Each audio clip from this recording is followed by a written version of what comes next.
এরকম অনেক বাবা মায়েরা আছে যারা তোমরা দেখবে তোমাদের যে মা তোমার হাউস ওয়াইফ কিন্তু বাবা তোমার খুব ভালো পোস্টে চাকরি করে, সরকারি চাকরি করে বা ভালো ব্যবসায়ী। তোমার মাকে কিন্তু সে খারাপভাবে রাখে না, সব বাবারা খারাপ হয় না।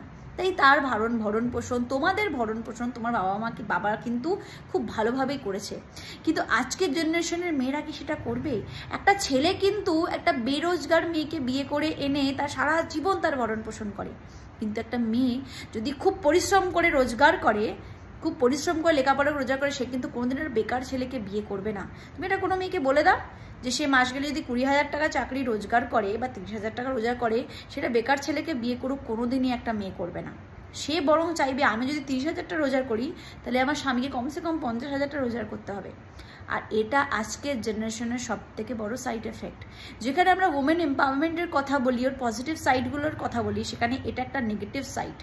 যেখানে এই জেনারেশনের গ্যাপটা ভীষণভাবে বাড়ছে, যেখানে ছেলেদের ওপর প্রেশার আরও বেশি বাড়ছে।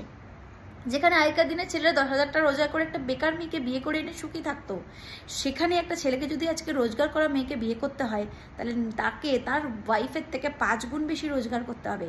এই কারণে তার অ্যাংজাইটি, তার স্ট্রেস, তার ডিপ্রেশন লেভেলও কিন্তু অনেকটা বেড়ে গেছে। তার উপর নিজেকে প্রমাণ করার যে তাগিদটা, সেটাও কিন্তু অনেকটা বেড়ে গেছে। আর এই কারণেই কিন্তু আজকে প্রবলেমসগুলো অনেকটা বেড়ে গেছে। যেখানে একটা ছেলে একটা বেকার মেয়েকে বিয়ে করতে পারে, কিন্তু একটা মেয়ে কিন্তু রোজগার করে একটা বেকার ছেলেকে বিয়ে করতে পারে না। এটা কিন্তু খুবই বড় সমস্যা।